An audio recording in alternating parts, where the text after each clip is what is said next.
Okay, so I'm here with my main man, Sticky Licky Boy, Woody, and we just worked, must have been 8th or 9th time in the last 14 days, maybe, that I worked him hard around triggers, which is it's just one, it's dogs, right? It's got on leash, called aggression, reactivity, whatever, toward dogs, dog directed. Off leash, he'll play with him or he'll ignore him, he's fine. He's not an aggressive dog, he's just... It's the reactive shit on leash is kind of complicated. I think it's mainly related to restraint and oftentimes to agitation from the collar. It's primarily a sensory processing issue, but there's a lot of stuff that plays into it. It's kind of complicated. Fixing it normally isn't. Not for me. I normally don't have much of a problem with it, and I found a formula that's highly effective and works with the vast majority of dogs. And it's simple. You get obviously a lot of control over them. You don't start exposing them to or addressing behaviors before you have a solid base of command structure beneath you. And then you establish that, you e-collar condition them, you get them outside the dog run, you get them tired first, you do a ton of agility, and then you just work them back and forth through the dog run. Through their command structure, they look at a dog or become aroused, low-level taps on the U-collar. It kind of interrupts that signal to the brain, the part that's aroused that is moving toward lunge. And I've found it to be incredibly effective. It doesn't engage their oppositional reflex. It tends to agitate them less because there's no motion or pulling involved, like there would be on a prong or a slip or even a martingale. A lot of times that's the formula for reactive dogs, and it's the e-collar is very often the reactive dog's best friend. But you can't adhere to formulas with dogs. They're alive, so they're too complex to just comply with algorithms. It's not the way it works. Woody has been, not in terms of severity, because he's not like really violent about it. He's just kind of an idiot. I say that lovingly. He's just a fucking bozo. Like, he doesn't know what he's doing. He was out of control when he came to me, and it's been vexing to say the least. It has just lingered way too long, and I'm getting very nervous. I still am a little bit, but it might be premature because a few times I'm like, I got the formula. This is it. Now he's good. But I think I finally figured it out. What was going on and why it took me so long. And it's a great case study. And you have to remember, if you're having problems with your dog and you're trying different stuff, this and that, particularly if you're a trainer, but owners really need to do this too. You can't just stick with a formula if it's not working. So whether it's punishment, reward, engagement, whatever the fuck you're trying to do with a dog, and you're shoving it down their throat and they're just throwing it back up again. It's not working. You got to be willing to change tactics. And you got to be willing to try a lot of different stuff. I've done that probably with him to a fault. I think it's generally one of my strengths as a trainer is I try to embrace versatility and be fluid. I mean, I can be a little stubborn about certain things, very conservative about like use of food and stuff like that. But I'll still, I don't care. You know what I'm saying? Like, I go with what works. I don't want to brutalize the dog, but if hypothetically speaking, if that was the only way to get the fucking dog to be okay, like I could peer into the future and some divine entity showed me you have to fuck this dog up to help him. Fine, and if I had to be a treat trainer and just positive reinforcement only change the dog, I'd do that too. It's always going to be somewhere in between though, so it's not. But it worked against me this time.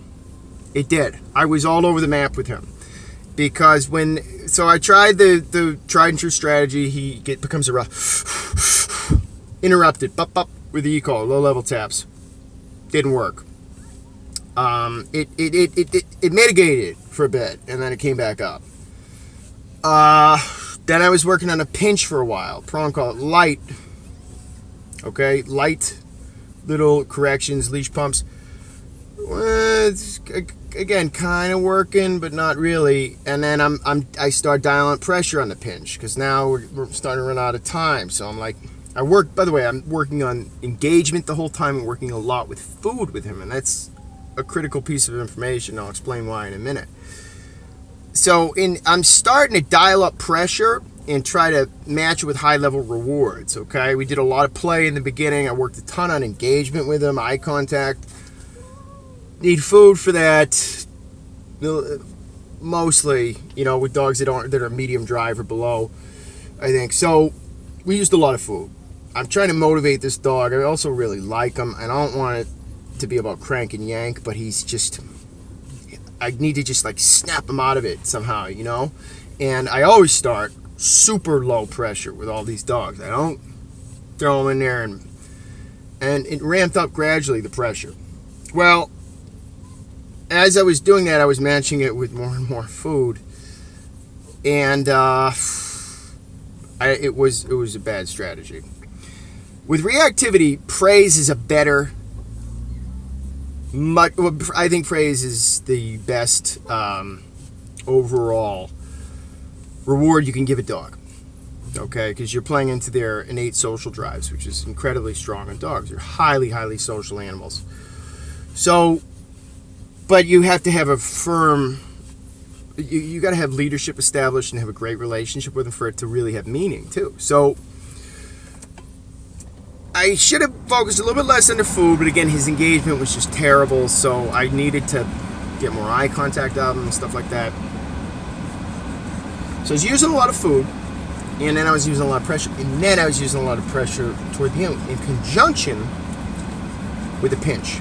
Now, the pinch, I waited a long time to introduce to him because he had problems with it before. And I felt like, okay, he's used to the different kind of pressure now, the right kind of pressure. He's toughened. He's ready to receive harder corrections if that's what it takes. And we'll reward him for it, love him up with praise. And anyway, and I was also doing this early. I was getting there early. I always tell people with the reactive dog, get there early. So either pop with the leash. In the beginning it was e-collar, and then pop with the leash. Light it first, then harder, then harder and harder. Just doing a lot of resistance training with him, which actually is pretty effective. But his prior history was he had a pinch collar on. And, owners, if they haven't been trained how to use that tool, you're just agitating the dog. Right? It's not so much. Usually what's going to do is it's going to produce aggression. Because owners, they pull. They're not going to give correct kinds of leash corrections because they don't have proper handling skills. So it's just going to be like a restraint that's digging into them, and that agitates them, and it's a form of restraint, and it's painful, and it creates like this, And so that was his history. Okay, and that was a huge contributing factor to his reactivity before. Okay, so it's his history. Now I'm starting to use the pinch more, and I noticed initially it worked, and then once I started giving harder corrections, he actually went backwards. I was flummoxed. I'm like, I don't want to go hardcore on him. I'm already probably putting a little too much pressure on him. What do? I can't ignore this because he's lunging hard. I mean, there's no way to ignore it. Unless we want a disaster on our hands. So I just kept actively thinking about it, and I called a few friends and then talked to a few other trainers. What the fuck do you think's going on with him? Some decent tips, but it's hard to give advice unless you've seen the dog. This is what I think was happening. First of all, it was very similar to like an IPO or protection sports, French ring or whatever. Old school, the decoy, popping the leash on a prong, standing in front of the dog, getting the dog worked up, and it makes the dog go nuts because the pain is producing aggression. The other thing I was doing, because I was using food, is that pain it produced by the pinch was becoming a signaling mechanism to him. It was agitating him simultaneously, and it was also exciting him because I think it was like almost like a clicker indicating that a fucking food reward might be coming. All right. So it's something this is a good thing for people to be aware of with reactivity. If you're using a lot of food, one reason why it's probably not a great idea. I mixed it in. I was throwing a lot of shit up against the wall because he's very stubborn and it's just lingering and it's. He ran across 34th Street before he came to me. He escaped his owners and went after a dog. Almost got killed. So he's a problem. Like he's got some fucking issues. So the pinch, the correction from the pinch was becoming both a reward signaling mechanism and it was agitating him. And there was some pain-based aggression I think that was being produced, and it was creating just chaos. And I was like, okay, you know what? Let's get the fuck away from the pinch. We did it for about 7 days, a little bit more maybe. Get him back down to a star mark. And here's what I did. The e-collars, they're just for, like emergencies mostly. I'm not going to use it for behavior, and I'm also not going to correct behavior. That was the other thing. So he'd see a dog, he'd get aroused, bam, or and again, the e-collar taps are always low. And usually the leash corrections are too, but I was dialing up and up and up. I didn't know what to do. And I said, you know what? I'm going to ignore that. It usually works really well. Just time it early, low level, 1 or 2 taps with that e-collar, sub 10, usually around like 6 or 7. He'll get it, he'll snap out of it. No, that's a good boy, once he gets past it. So I just said, fuck it, I'm not gonna do that anymore. It's agitating him, it's fucking him up, it's certainly not helping. I said, here's what I'm going to do. I am going to give sharp corrections, but I'm going to do it with a star mark. I'm not going to use the e-collar. I'm going to use sharp leash work, but I'm only going to correct for when he breaks his commands. I'm not going to correct for behavioral stuff. I'm going to pretend that behavioral shit doesn't exist. What I'm trying to convey to him is all you have to fucking do is maintain your heel or maintain your down. Because if I have him in a stationary now around a dog, it's always in a down. And that helps them. It helps them just relax because they're laying down. It's also a submissive position, and so that. And I'm sending them that signal. We're working. This is just business. All right, and I'm basically ignoring the behavior, and I'm just correcting the breaching command structure. But I'm doing it sharp. Because I need to override him. You see what I'm saying? But it's also with a soft collar that doesn't have that prior association of, restraint, pain, it's accompanying aggression. Okay? So, and it in the star mark, super soft, but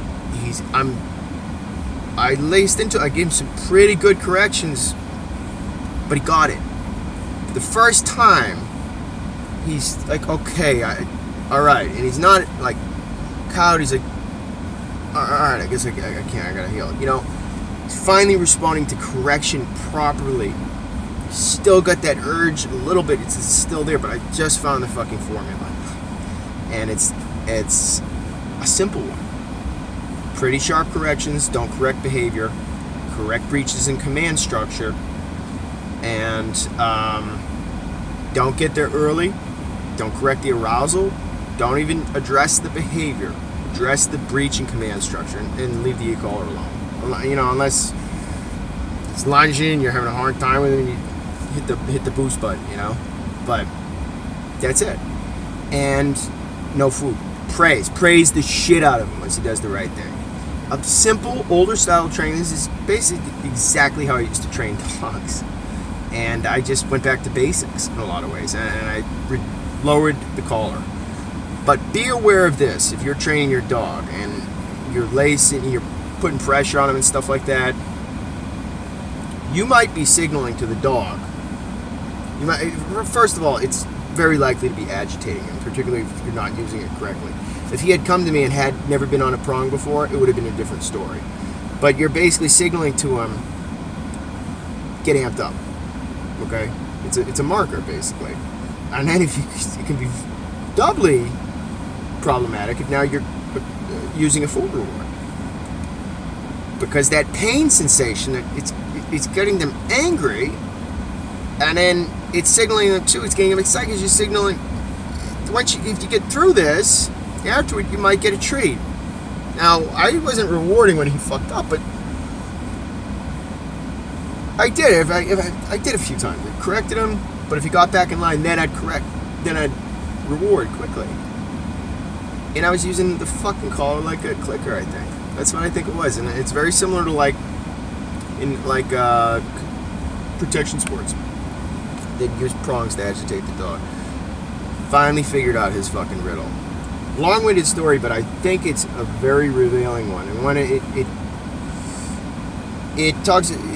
demonstrates the pitfalls of being a little too flexible maybe at times, but also that you have to actively problem solve what's going on with your dog and try to understand what's driving the behavior. It's not arbitrary. They're responding to something, and they're not doing it just to fuck with you. So try to figure it out, okay? Generally speaking, it's hard for owners because it's just not much of a framework of understanding for canine cognition and behavior to get that shit, but you can try, and it's usually not this complicated and convoluted, but you can figure it out if you try, and do your best to look at it from their perspective, and try to see, all right, well, what's going on with the dog and how am I contributing to it, especially when you got sticky problems that are sticking around. And I was flummoxed by this leash reactivity stuff. It's like, oh, nice, I got a layup this month, And he's not, look, if this was my dog or he was a foster or something, I'd be like, it's going to go away in time. And that's it. But he's got to be tight when he goes home. So I might extend him another few days. I don't know. But I think, and God, I hope this isn't premature, but I think we have figured out the riddle of Mr. Woody. We were doing it wrong from the beginning. I'm sorry, buddy. So abandon formulas, and understand that if you're a trainer, if you have something that works like every time, you're gonna use it with at least one dog, where it's gonna be counterproductive probably. And there are no formulas. There's too many fucking variables involved. Behavior to have a fucking formula. It's gonna be effective 100% of the time. So keep that in mind. Be open and really try to look at it from their perspective and actively problem solve when it comes to behavior. You got to think about this shit hard and critically. And if you do, you can figure out some pretty intractable issues, I think. I think we did that with Woody finally. I fucking hope so. God. We'll see.